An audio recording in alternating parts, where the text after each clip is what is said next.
keyboards, what do you say? What do you know? Welcome to Keyboard Talk Volume 2. Yeah, this is, we're going to call this episode More Yada Yada Yada Yada Yada, because I'm going to yada about keyboards. But, hey, let's talk about keyboards here. Let me pull up a little seat here. And I think I'm still in focus. Yes, I am. Alright. One of the nice things about the Hammond B3 bench is you can put your feet up. So, okay. Keyboards, keyboards, keyboards. Well, we all love them. Gotta have them. Kind of like, well, my generation, I'm kind of into the Keith Emerson and Rick Wakeman kind of thing, where you gotta have them everywhere, you know. But, you know, they all cost money. And so basically, I'm going to talk about what you got and what you would like to have, all right? Because usually what we have is what we could afford. But what if you could afford something, what would you do? Well, let's talk about my rig. Well, my live rig is over there. And since I'm not playing for a couple more weeks, I brought them in so I can enjoy them and do some programming. And, well, my main live rig is the core, what I call the core, is these three here, which is a Chrome EX61, Chrome EX73, and the Studio Logic Numa 2X Compact, all right?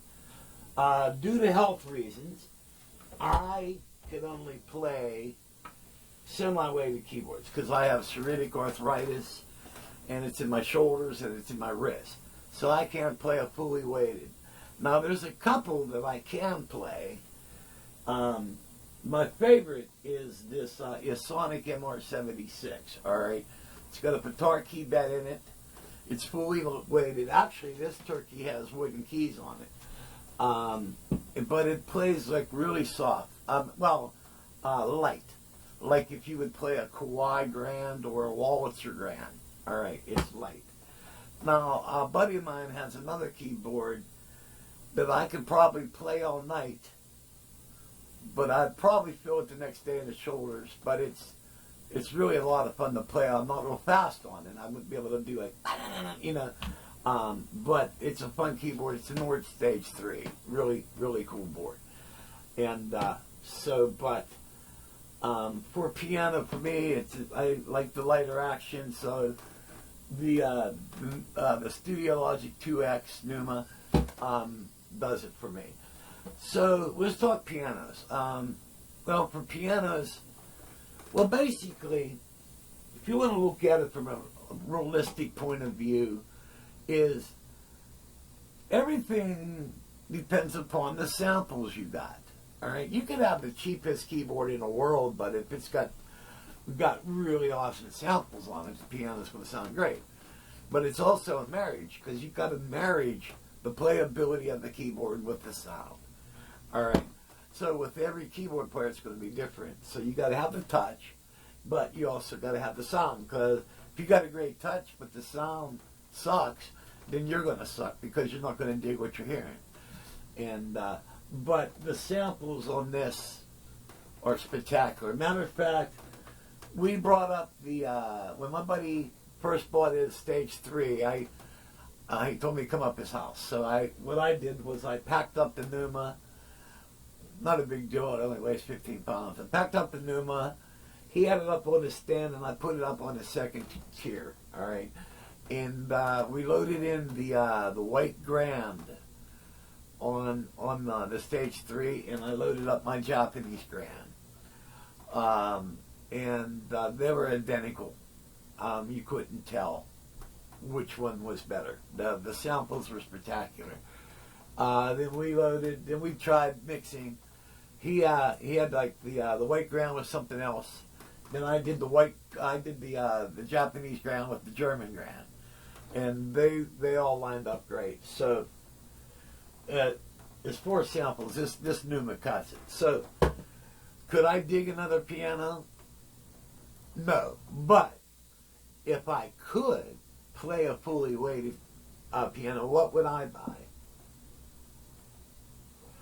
First thing that comes to mind is the Studio Logic Numa, the X Piano GT. The GT model's got the wooden keys. that would be my first choice. Also, the Yamaha CP. It's a very nice piano. Stage 3 is very nice. Decibel, pretty cool. I'm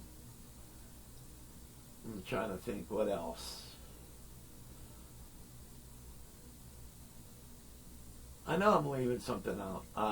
A lot of people bring up the Casios. Now, I played the Casio 1100, and that's a very nice sounding piano, and it played great. And it's small. It's small, and it's not very expensive actually, but it had a great touch on it. Normally Casios, they play weird, but this 1100 played very nice. And as a matter of fact, when I played the 1100, I was at a music store in Monongahela, and right across from the 1100 was the Casio 560, which actually cost way more than what the 1100 did. But the 1100 sounded better and it played better. It just, when you walked up to it, if you were blindfolded, you would not know you're playing on a Casio. That's how good that 1100 played. So that would be a good choice. And but the bottom line, realistically, I can't play a fully weighted. If I played rhythm all night, yeah, I could probably do it. But I rock out, so I need something that I can rock out with. So, so the Numa would be a keeper in my rig. All right. Moving on to the next board, the going up from the Numa to the Chrome EX73. All right. Well, that keyboard mainly does organs. Does organs, usually an organ on top, organ on the bottom, or some type of synthesizer on top, organ on a bunch of splits and layers. But mainly it's an organ. All right. So I can actually do away with the middle chrome. All right. So, but let's put that on hold. All right. Remember we're talking about the second keyboard. All right. Now let's go up to the top one. The 61 Chrome EX. It's indispensable. It does my horn sections. It does flutes. It does saxes. It does clav. It does anything I need this keyboard to do. All your icing sounds. That's my go-to board. It does it all. I couldn't do without it. All right. Now, if something would happen to that one, I'm not dead in the water, because all I got to do is take the cord out of that one and put it into the 73, and it will have all those sounds that the 61 has. But so now we're looking at mainstays. So I already decided that I don't want another piano. It's my favorite axe. Matter of fact, that Numa 2X, I am in love with. All right, it just does. It's got synthesizer on it. It's got organ on it, strings, brass, you name it. It's got it on it, and it does it well. And I've made a lot of videos on that, so I'm not going to do more yada yada on that. If you want to learn more about the 2X, go to my YouTube page and check out the 4, 5, 6 videos I made on it. All right. All right. Then I've already decided that the very top Chrome is indispensable. So the Chrome is a keeper, and the Numa is a keeper. So, but, all right. Now, sometimes in my rig, which you guys already know, these three are my core of my rig. Sometimes when I got the space and I got the energy, I'll bring out the Gaia. All right. So there's the Gaia synthesizer. And that little board is a monster. It's 64 note polyphony on it. You could do anything on it. It has a string section. It has a brass section on it. It got vocal scat. I mean, it does everything. It does guitar, it even does organ. Plus, it also imitates Moog. So you got 3 oscillators, just like a mini Moog, and it does Moog sounds. And so sometimes I'll bring that puppy out, and I have a blast. And so pretty much with the material I do, I'm fulfilled with what I got. All right. Where's my coffee? Gotta have coffee. All right. But my rig is lacking in something that I don't have. And they're great. The two EXs are great polysynths, and they do everything quite well. But where I'm lacking is sampling. Yes, surety rude. I don't have the ability to sample. There are samples in the keyboard, okay?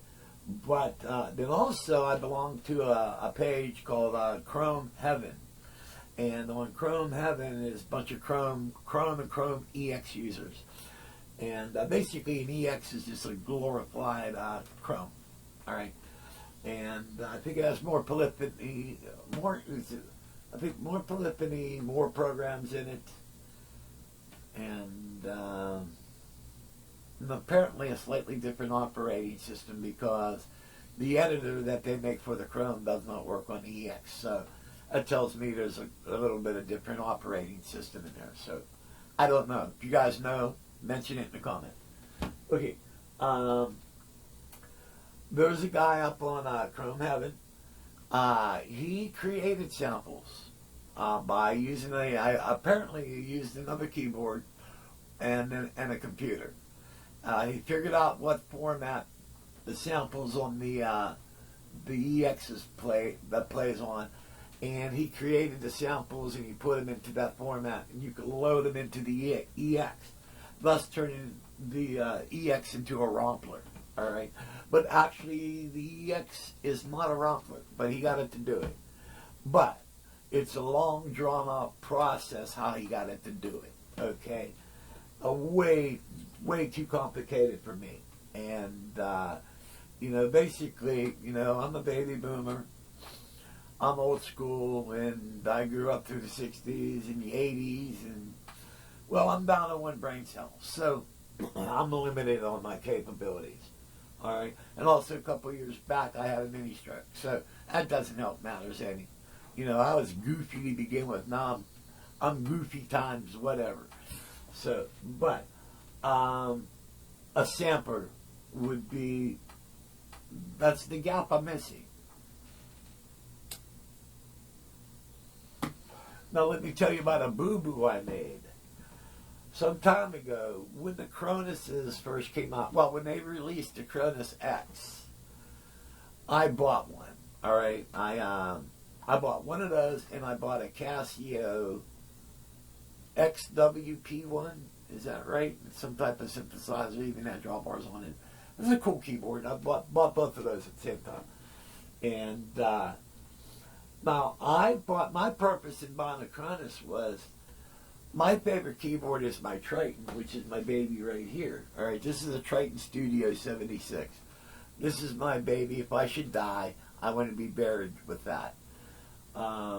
This keyboard's probably been out of the house maybe 8 times at the max. And if I do take it out, it's in my heaviest case I got. All right. I mean, I bring it out in a case that you can run a truck over, in a Calzone case. All right. But anyway, my purpose of buying the Cronus was I thought it would be better than the Triton. And in a lot of ways it is, but sound-wise, the Triton crushes it. The Triton is more ballsier than the Cronus could ever be. Now, if you never had a Triton and you bought a Cronus, you're going to be in love with it. Nautilus,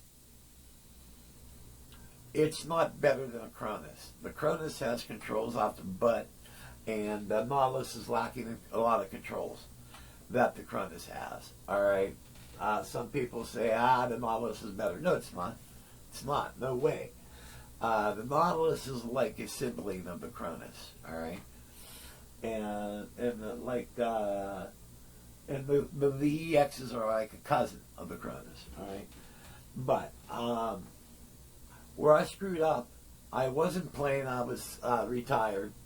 I would go out to do some gigs. Occasionally, I'd be flown down to Vegas and do a couple of shows with the Vogues, and I would fly back. But I didn't need, all I brought was my cards. I'd have, the sound cards. And I would requisition when I ever needed to play, all right? And, but I sold my Chrome EX, all right?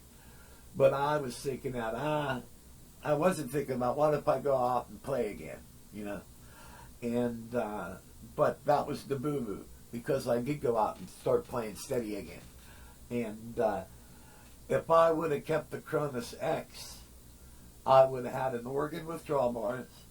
I would have had a keyboard that does everything the Triton does. And also I would have a sampler. So I'd be able to play samples live. And also I'd be able to sample on the very same keyboard. So that's a big boo-boo I made by getting rid of that. So, now let's get back to the second keyboard. An excellent choice would be, if I had the money, I would take the EX76 out, and that would become a home keyboard. It would basically be my backup to my Triton for sequencing. And I would replace it with a Cronus X. All right? Or whatever, it would be a 61. And because I don't think they make the Cronus in the semi-way. They've done 76, but that would be my replacement. That would solve the sampling problem. But what if I am in the same situation I'm in right now, where I don't need sampling? All right, I would just need an organ. All right, so if I wanted to replace the second keyboard with an organ, what would I do? Well, there are a couple fast choices. A VR09 would cut it. All right? It would do the job. Because I had a VR09 for a short period of time, and it did do the job. But it did not do as much as my Chrome EX. All right.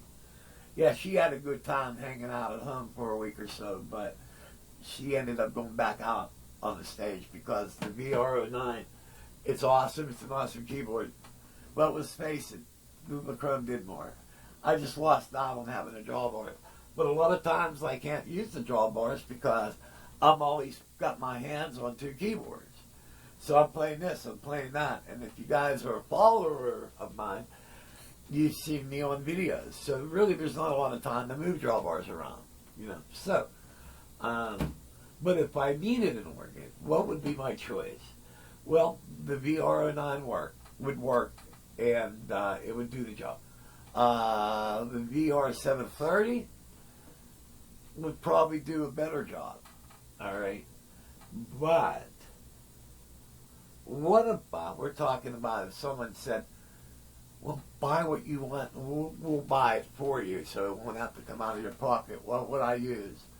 Well, that's an easy one, because if I didn't have to pay for it, I'd go with a Viscount organ. All right? The Viscounts, man, they just nailed the Hammond. And so what would be your next choice if you didn't want the Viscount? Dexabel. The Dexabel organ is very awesome too. So that'd be another choice. Would be also moving on. What if they were unavailable? What else would you get? I would probably check out a Hammond SK, their latest model. I think it's the SK Pro. It's pretty awesome. So that would be really cool. There's a couple. I think the Yamaha makes one. Is it the YC? I don't know. It's got drawbars on it. I played one of those. It's very cool. Oh, there's also the Yamaha CK. Does pretty good organ. It's got drawbars on it. But that's kind of back. That's taking you to the VR09 and the VR 730. Those are around there, all right? Those are all great organs, but like if you really want to nail it, You know, because I grew up playing B3. If you really wanted to know, there's no cutting corners. The Viscount would be your choice. All right, that's like bringing a real B3 out. That would be the choice, and maybe the Bexabel. And matter of fact, the Bexabel on their Leslie, they even have motor noise. You can turn it up and down. You can even turn it off, but it actually makes the sound of the motor, and you can hear the sound of the pulley. And I mean, that's pretty slick. I mean, that's really realistic. So there's your organ choices. All right. And so I'm happy with the piano, and so I told you and then my IC keyboard's secure. But say if we wanted to bring in an extra polysynth to do more stuff, what would I have? Well, one thing that I'm currently planning is, you can't see it, but right behind you, behind the camera, is a Roland A500 Pro controller. And it's kind of hanging out, not doing much. All right. It's originally hanging out, and it's hooked into a laptop, and there's a PreSonus audio box with it. If I could ever figure out DSTs, that's my plan, to use those use those all together to play some DSTs. But there's something that I really like that Behringer makes, all right? And it's the Pro 800 module. And what the Pro 800 module is, it's a copy of the Prophet 6. And they nailed it. They even came out with a newer operating system for that. And like when you sweep on the Prophet, the original model didn't sweep as high as the Prophet did, but they corrected that in the new OS. So now it sweeps identical to a Prophet, but the Pro 800 has more polyphony than the original Poly 6.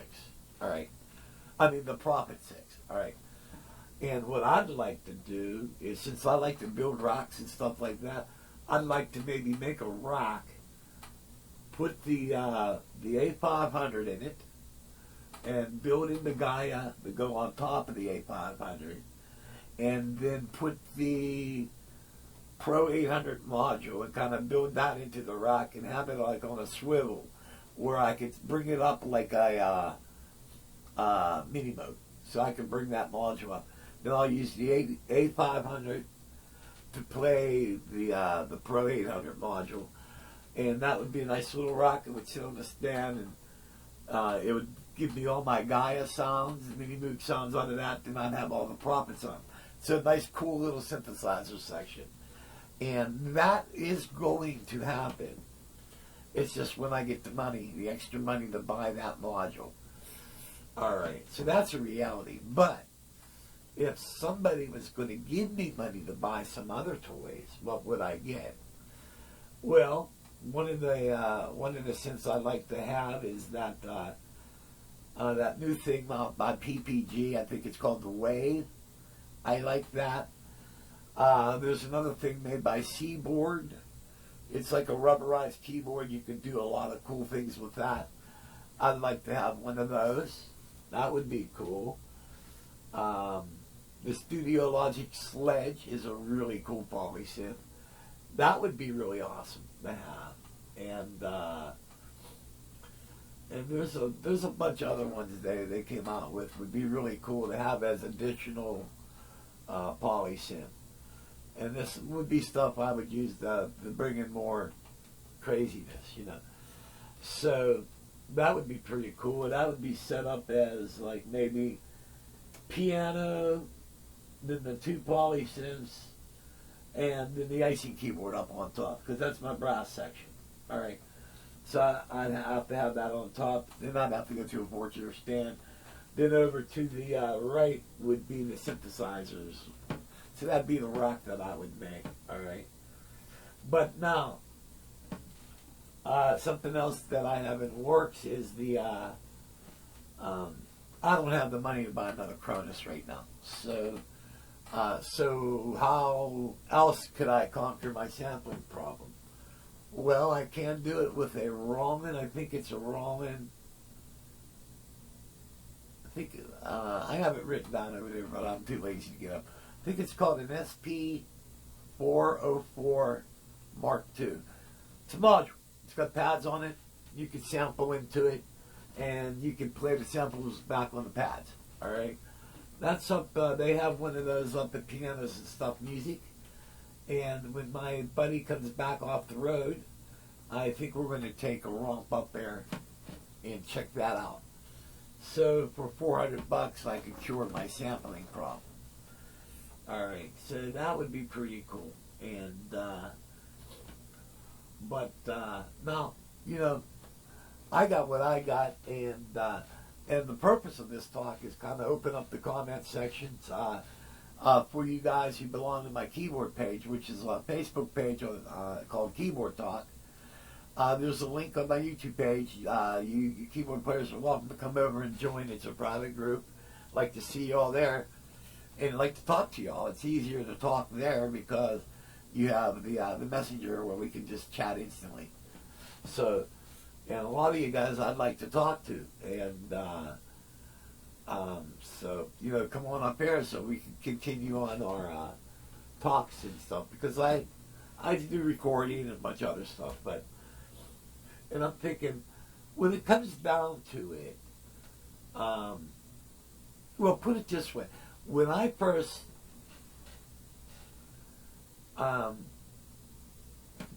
when I went into retirement, what happened was I met my soulmate, and then we ended up getting married, and so she wanted the house. I owned the building, so I ended up buying the house, and then we bought a boat, and we went camping and went everywhere. So rather than playing every weekend or touring or whatever, you know, I started a different life.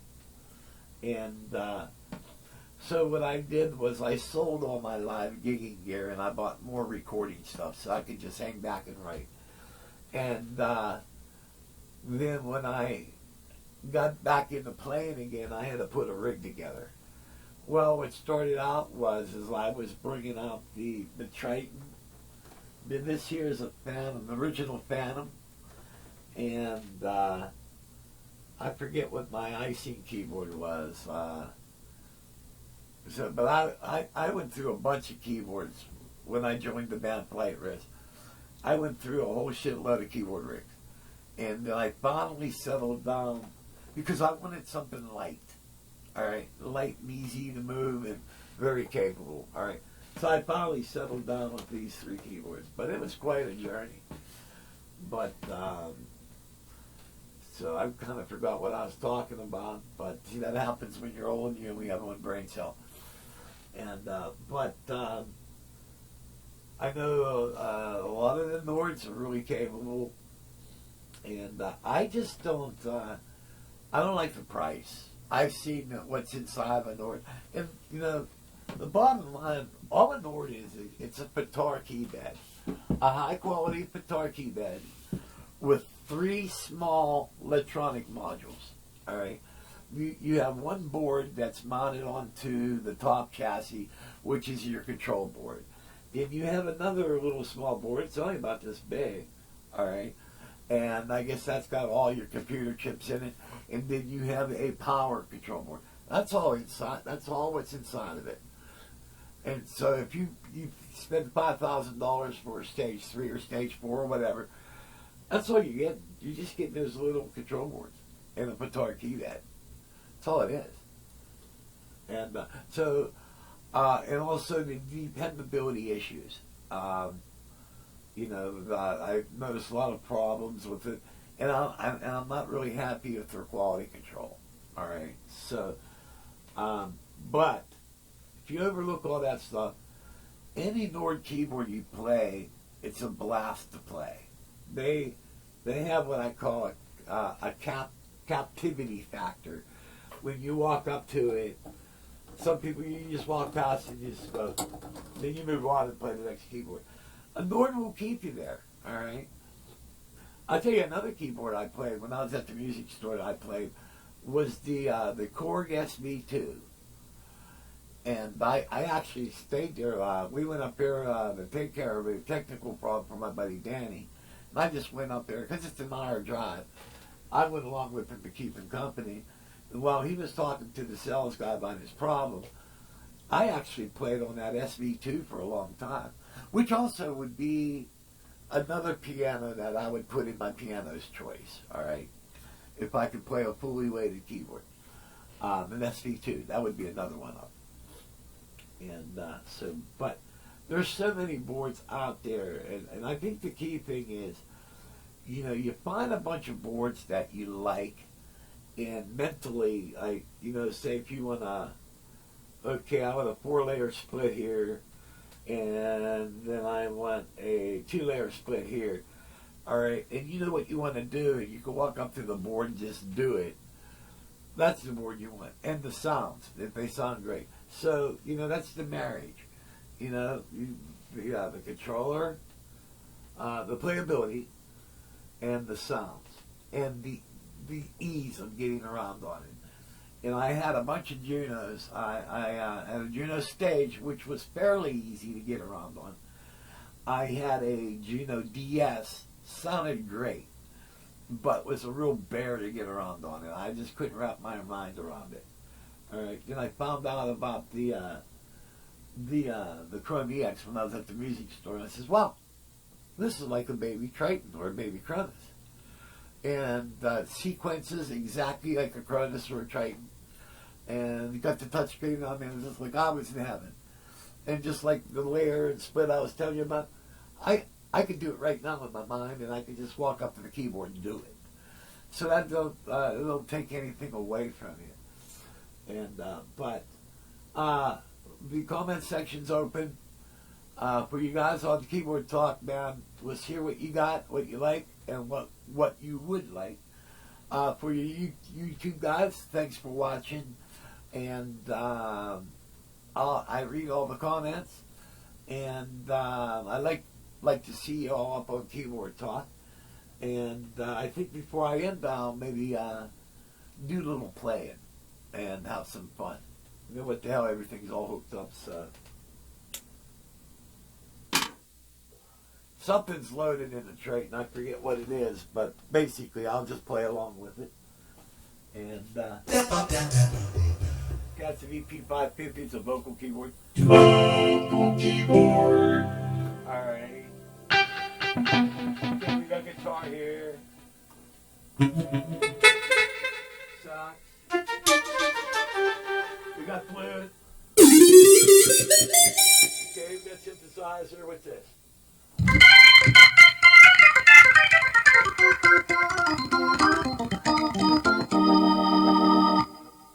Got an organ. Got piano. And whatever set up on that. Alright, so we got some stuff set up here. This stuff is turned off. So, let's see what we got. Hey, this is not the original outro I had planned for you because I listened to the outro I made for you guys, and the keyboards that I played leads on were a lot of them sequence. So it's bad keyboards, bad, very bad. So from your point of view, it's going to be the original outro, but I know it's not. But anyway, I consumed with coffee because when I first made this video, it was full, and now it's like down to here, okay? And plus my meds kicked in. So, I mean, you may think, hey, man, this guy's like really talking a lot. You got to be in my shoes, man. My meds kicked in, man. So cut me a break. Just kidding. Anyway, also you might have noticed that a little teddy bear has appeared. That's because my dog has gifted me. Once in a while he'll come over and just give me a toy. So not to be ignorant, I accepted his gift, and I'm just going to set it here. So here, we're going to go do the outro now, because I promised. I always keep my promises, and that's what I'm going to do. All right, now, this is something I'm working on. I'm going to be recording this, and it's got a melody on it. Anyway, when I record it, it's going to be done in 3-part harmony. something like an Allman Brothers thing. And actually, the beginning melody of that, I kind of stole a little bit from the Allman Brothers. More because I love them a lot, and so it's more like an homage. But the first part of the melody is kind of Allman Brothers, and then the rest of it's like kind of classical type of yada yada yada. Okay, I'm done. Here we go.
hope you liked the video. And hey, don't forget, comment section's open. Talk. Let's hear what you got to say. Don't forget, go to Facebook, get on Keyboard Talk. We'll let you into the group. It's a private group. And yada, yada, yada. Let's talk, communicate, send chats to each other, pictures, and communicate. Because I'm retired. I just play on the weekends. Occasionally I might go out and do a show with somebody. But anyway, I love keyboards. And that's what I enjoy talking about. So, yada, yada. God bless. See ya. Bye.